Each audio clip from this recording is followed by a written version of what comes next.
제자 중에 하나로서 디드모라 불리는 도마는 예수께서 오셨을 때에 함께 있지 아니한지라. 다른 제자들이 그에게 이르되 우리가 주를 보았노라. 도마가 이르되 내가 그의 손에 못자국을 보며 내 손가락을 그 못자국에 넣으며 내 손을 그 옆구리에 넣어보지 않고는 믿지 아니하겠노라.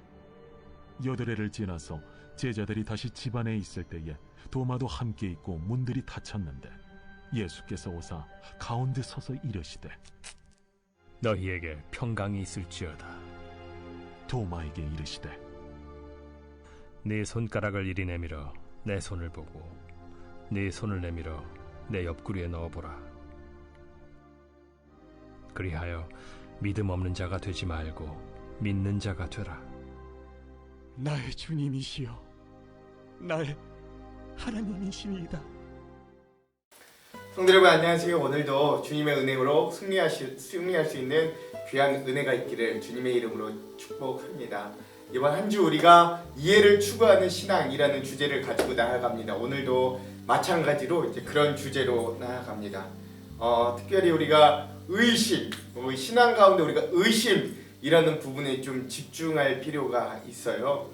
여러분, 예수님이 부활하시고 제자들에게 나타났을 때 그때의 모습을 우리가 좀 잘 살펴볼 필요가 있거든요. 특별히 여러분, 제가 먼저 이야기하기 전에 여러분, 지성에서 영성으로 라는 책을 쓰신 이어령 교수님, 전 문화부 장관이시기도 하셨는데 우리 그분의 영상을 좀 먼저 보고 와서 함께 좀 이야기를 나눴으면 좋겠습니다. 영상을 좀 먼저 보시죠. 내가 외롭게 이제 또 교토에 있었을 때 이하고 전화를 많이 하는 거예요. 그러면 계속 아버지 얘기를 하는 거예요. 내 얘기인 줄 알았더니 하나님 아버지 얘기야. 그러니까 난 섭섭한 거야. 이 녀석이 전화를 걸고 얘가 나하고 싸웠으면은 내가 절대 못 믿었을 텐데. 네. 나와 똑같은 생각을 하면서 한 발짝 더 간 거예요. 네. 우리는 만진다는 게 무슨 간단한 줄 알았는데 요즘처럼 뭐 그냥 네. 뭐 만지고 악수하고 하는 거죠. 옛날에는 남의 신체에 접촉하는 거는 그 옛날 종교 의식이나 풍습으로는 참 안 되는 거고, 근데 만지라고 그러잖아요. 네. 근데 그 도마가 만져보니까 상처 자국이 있는 거예요. 진짜로. 네. 상처 자국이 부활하셨는데도 남아있다. 이 못자국이 있기 때문에 대신해서 돌아가신 증거니까 우리가 그렇게 살지 못하더라도 예수님의 이름을 대면은 이 상처를 통해서 우리도 부활이 가능한 것이다. 그 얘기잖아요. 네네. 근데 이런 얘기를 우리 딸을 통해서 들었어요. 듣는 거예요. 나는 네. 도마의 이 상처까지는 네네. 얘기하는 거예요. 네네. 그래서 지금도 정말 예수님을 믿게 하고 전도하시는 분들은 딴 거 없어. 못자죽을 가지고 있으면 되는 거예요. 못자죽이라는 건 죽었다 산 건데. 그렇죠. 근데 이 세상에서 죽었다 산 사람이 어디 있어요? 그렇지. 그래서 못자죽에 있는 교회, 못자죽에 있는 말씀은 도마 같은 그런 그 소피스티케이트한 그 지적인 그런 사람도 무릎을 꿇고 그렇죠. 처음으로 그전에는 주님 마스터죠, 주인이죠. 근데 오갓이란 말을 도마가 제일 먼저 씁니다. 네. 하나님 아들. 그리고 네. 보세요. 12 제자들이 처음에는 다 뿔뿔이 흩어지고 십자가에 매달리는 거 보고 다 저 아니구나 하고 갔는데 만약 부하가 가짜라면 어떻게 그 버리고 간 12명이 다 순교해서 죽습니까? 그렇죠. 네. 그 부하를 믿게 되는 거예요. 네네. 부하를 믿으면 그때부터는 지성이 무너지고 네. 영성이 남는 건데 지성의 사다리는 남아있는 거예요. 여기 네네. 못자죽으로. 지성을 통해서 영성으로 가는 거예요. 지성 없이 영성 가면요, 사다리 없이 지붕 위에 올라간 거야. 떨어져. 그래서 네. 한 단계 한 단계 올라가는 게 지성이에요. 네. 그래서 선생님의 그 간증집 제목이 지성에서 영성. 지성에서 네. 영성으로. 영성으로군요. 아주 잘 보셨습니까? 그렇죠. 여러분, 우리도 이 본문에 한번 좀 집중해 봤으면 좋겠어요. 이 요한복음 20장 24절에서 28절인데요. 그때 이 도마가 제자들한테 이야기하잖아요. 야 나는 못 믿겠다. 야 그 예수님 부활하셨다고 하는 거 나는 못 믿겠다. 그 손에 있는 못자국을 보지 않고는 내가 못 믿겠다라고 이야기할 때 예수님이 딱 등장하시잖아요. 예. 그리고 27절 28절에 뭐라고 이야기하냐면 제가 다시 한번 읽어볼게요. 도마에게 이르시되 내 손가락을 이리 내밀어 내 손을 보고 내 손을 내밀어 내 옆구리에 넣어보라. 그리하여 믿음 없는 자가 되지 말고 믿는 자가 되라. 도마가 대답하여 이르되 나의 주님이시요 나의 하나님이시니이다. 아멘. 이렇게 되어 있습니다. 그렇죠? 여러분 여기 자꾸 우리가 여기서 도마에게 집중하다 보니까 뭐 의심의 대명사잖아요. 도마가 의심하는 제자, 그렇죠? 뭐 나는 직접 해보지 않고는 못 믿겠다. 뭐 이런 대명사가 도마이잖아요. 또 가장 똑똑한 사람 중에 한 명이었다고도 해요. 예수님의 제자 중에. 그 아무튼 뭐 도마가 의심하지 않고 믿었으면 제일 좋지만 근데 예수님의 대답을 한번 잘 살펴보자고. 예수님이요 이렇게 말씀하지 않으세요. 야 너나 못 믿냐? 3년 동안이나 같이 있었는데 아직도 못 믿냐? 아유 너 나가라. 아유 너는 내 제자가 될 깜냥이 안 된다. 뭐 이렇게 말씀하지 않으셨어요. 뭐라고 이야기하셨냐면 의심한다 해도 그래도 만져보고 믿을 수 있다면 그래 만져보고 믿으라 라고 하셨다라는 거예요.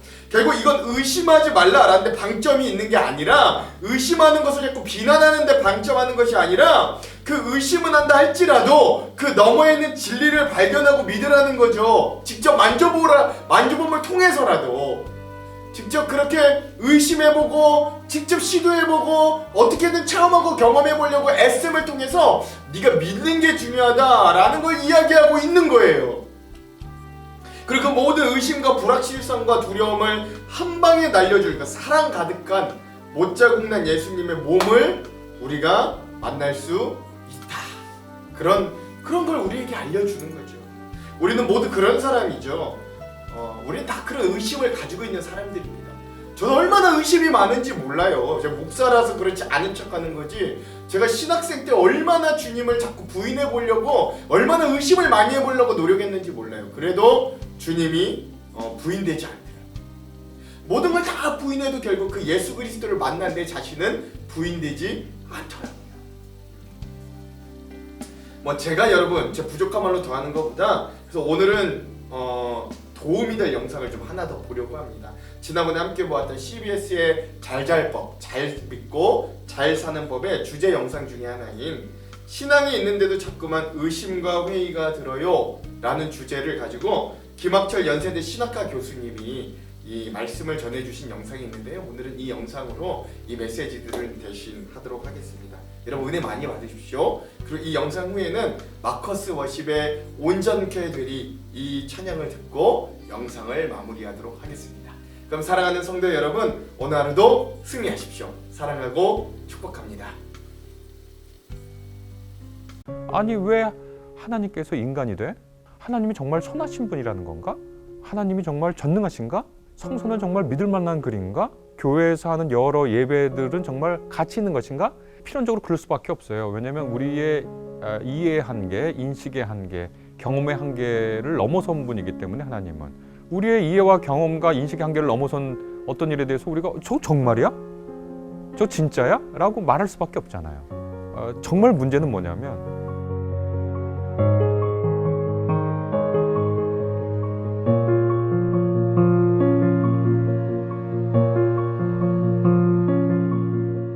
성서에 보면 믿음을 격려하고 또 의심을 꾸짖는 내용이 나옵니다. 히브리서 11장 6절 보면 하나님 앞에 나오는 사람은 하나님이 계신 것과 그가 그분에게 나오는 사람에게 복 주는 분임을 믿어야 된다. 이렇게 믿음이 굉장히 핵심적인 것이라고 얘기하고 아무것도 의심하지 말고 구해라. 의심하는 자는 바람이 세게 쳐서 흔들리는 물결처럼 그런 마음의 상태를 가진 사람이고 그런 사람은 구해도 받지 못하고 또 그 마음이 불안정하고 두 마음을 품은 그런 사람과 같다. 이런 말씀이 있죠. 그 말씀대로 그 의심이라는 말을 헬라어에서 찾아보면 디스타조라는 두 마음, 두 생각, 두 마음과 두 생각이 있으니까 지체하게 되는 거죠. 머뭇거리고 더 이상 행동하지 못하는 그런 상태를 가리키는 동사가 바로 디스타조라는 동사고 그러니까 의심의 반대말은 한 마음 한 생각을 가지고 어떤 생각이 됐을 때 결연히 행하는 그런 것이 되겠죠.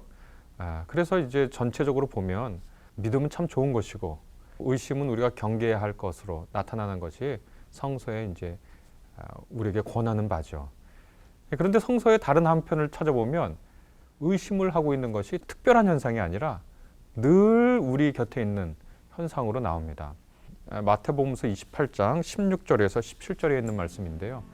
11제자가 예수님을 산에서 뵙고 경배를 하는데 그 중에 몇몇은 의심하는 사람이 있는 것으로 이렇게 번역을 했는데 사실 그거 그렇게 번역하는 게 좀 이상하거든요. 경배한 사람 그 사람들 모두 의심한 걸로 번역하는 것이 굉장히 자연스러워요. 문법적으로는 그런데 우리가 그렇게 번역하고 나면 뭔가 이상한 것 같아요. 어떻게 부활하신 예수님을 보면서 경배하는데 동시에 의심할 수 있는가? 그런데 마태복음서에 보면 믿었지만 의심했고 의심했지만 또한 믿는 그런 장면들이 마태복음 14장 31절에도 나와 있고요. 무서워하면서도 기뻐하고 그것은 28장 8절에도 그렇게 나와 있고요. 인간이란 존재는 어떤 한 감정을 처음부터 끝까지 전일하게 온전하게 완전하게 경험할 수 있는 존재인지를 우리가 물어보면 쉽게 답이 나옵니다. 우리가 어떤 믿음이 충만한 상태는요 굉장히 일시적이에요. 우리가 한번 솔직히 서로 고백해 봤으면 좋겠어요. 우리가 예배하고 하나님의 크심을 생각하는 그 시간에 삿된 것이 늘 끼어 있어요. 그리고 우리가 이것은 좀 안 좋은 일이야 라는 것을 하거나 생각할 때 늘 그 와중에도 뭔가 도덕적이고 옳고 선한 것을 생각합니다. 그러니까 인간이라는 존재는 아예 근본부터가 그 복합적인 감정을 늘 느끼면서 살 수밖에 없는 그런 존재라는 걸 우리가 솔직히 인정을 해야 되거든요. 그런 시각으로 성서를 다시 읽으면 우리가 흔히 히브리서 11장을 믿음장이라고 그러고 히브리서 11장에 나와 있는 믿음의 영웅들을 쭉 열거하는 걸 우리가 봅니다. 그런데 거기 보다 보면요, 거기 뭐 아브라함 믿음의 조상이라고 해요. 그런데 우리가 그분의 인생을 보면 자신의 부인을 누이라고 2번 속이는 장면을 봅니다. 하나님의 보호하심을 의심한 거잖아요. 또 다윗, 모세, 그들이 언제나 믿음으로 충만했나요? 늘 실패하고 좌절하는 순간도 있고요. 그 다음에 히브리서 11장 보면 이분이 왜 들어가 있지 하고 고개를 갸웃거리는 분들이 있는데 대표적으로 삼손은 보면 전 일생에 믿음을 행했던 장면은 얼마 없던 것처럼 느껴지기도 합니다. 그런데 그분도 믿음의 영웅으로 들어와 있고 입다도 있습니다. 이 시선이 뭔지 우리가 잘 기억을 해야 됩니다. 믿음이란 말과 신앙의 상태에 있다라는 말을 구분을 하거든요. 그래서 신앙의 상태는 어떤 거냐? 믿음과 의심이 동시에 있는 것이고 그것이 신앙 상태의 어떻게 보면 본질적인 상태라고 저는 얘기를 해요. 그래서 신앙 상태에 있는 의심이라는 것은 불가피하고 어떨 때는 필요하다라고 생각하는데요. 필연적으로 그럴 수밖에 없어요. 왜냐하면 우리의 이해의 한계, 인식의 한계, 경험의 한계를 넘어선 분이기 때문에 하나님은 또 하나님의 경륜은 역시 우리의 인식과 이해와 경험의 한계를 넘어섰기 때문에 우리의 이해와 경험과 인식의 한계를 넘어선 어떤 일에 대해서 우리가 저 정말이야?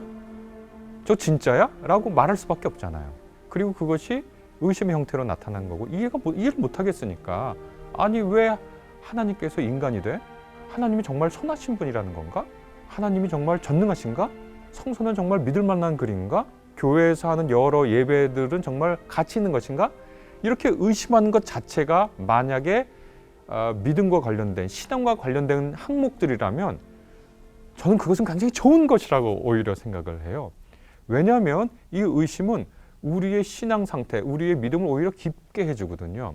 하나님이 우리를 사랑하신다는 말을 들었을 때는 그냥 그것이 무슨 뜻인지 잘 모르는데 의심의 단계를 거친 하나님은 정말 사랑하시는 분이야 라는 그 고백은 의심의 단계를 거치기 전에 그 고백보다 훨씬 더 깊고 풍요롭고 아름다운 고백의 형태거든요.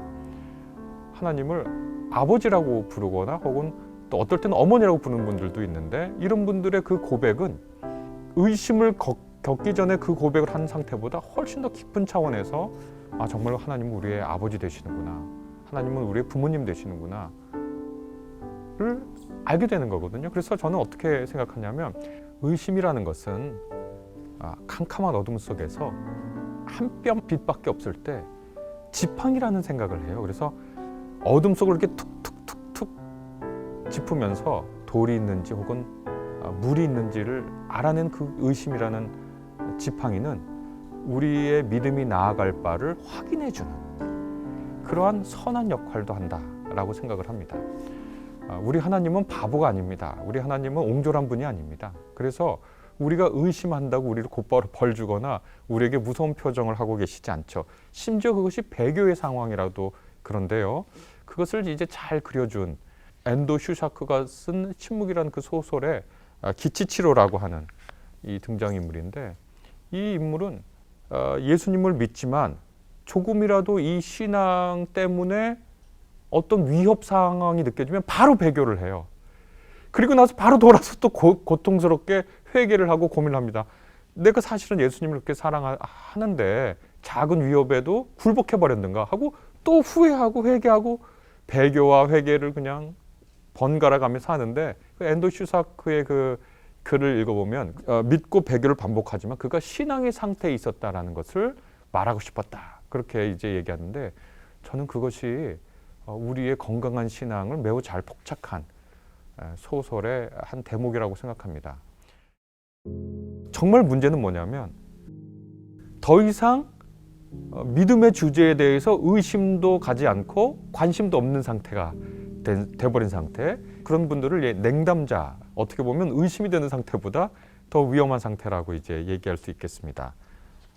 물론 그래도 인간이라는 존재는 자기 삶의 의미와 가치를 묻지 않고 살 수는 없는 거거든요.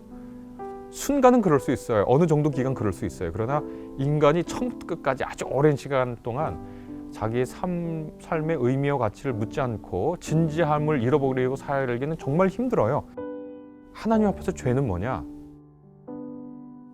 좌절하는 거예요. 자기 자신에 대해서 좌절하는 거예요. 나는 정말 보잘것없고 나는 믿음의 실패자다. 그렇게 자기 자신에 대해서 최종 선고를 내리는 거예요. 나는 의심하는 자다. 나는 실패한 자다. 실패한 사람 중에 대표적인 사람으로 지금 떠오르는 사람이 베드로거든요. 그런데 이 사람은 그 순간에 실패했다고 좌절하지 않고, 또 그 베드로 그때 실패했다고 하나님이 그를 버려두시지 않고 다시 예수님의 사도로 부르셨잖아요. 저는 이걸 잘 기억할 필요가 있을 것 같아요. 하나님이 우리에 대해서 너는 정말 최종 실패자야 라고 선언하시기 전까지 우리도 비록 나 자신이지만 내가 내 스스로에 대해서 최종 판결권을 가진 것처럼 행동하지 않았으면 좋겠어요.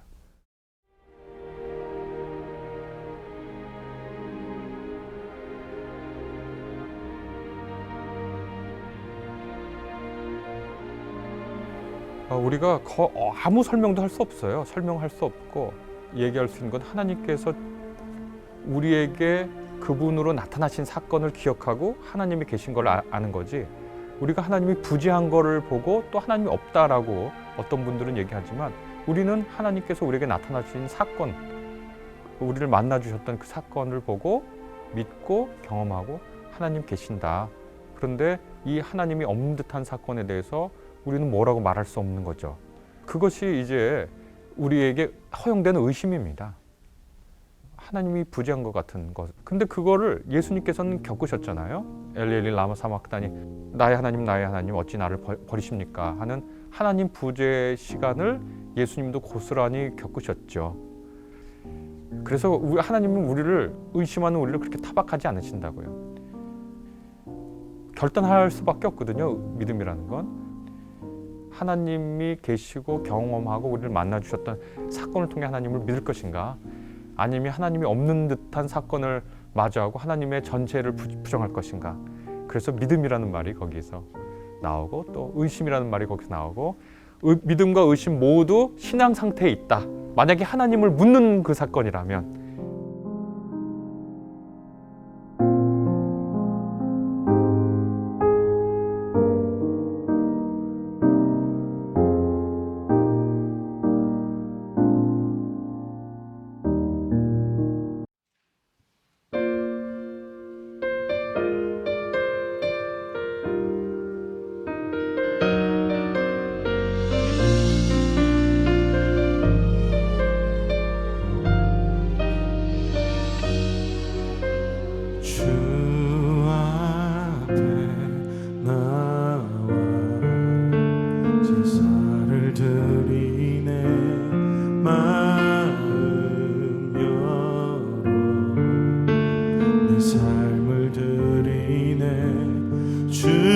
봅니다.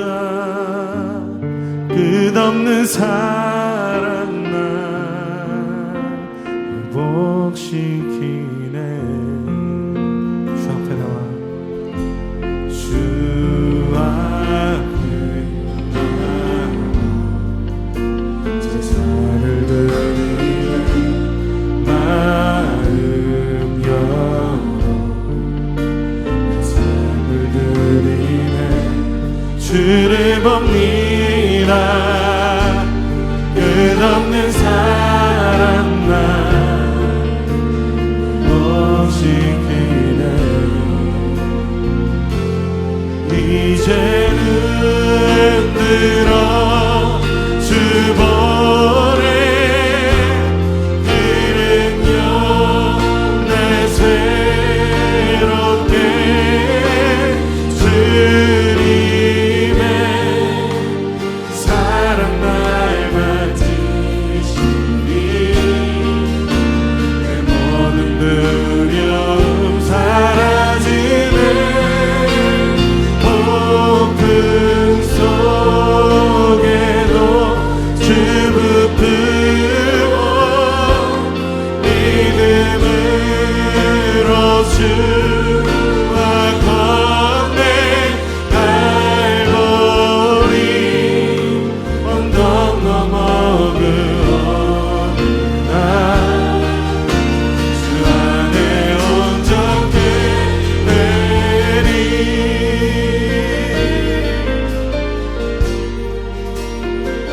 주 앞에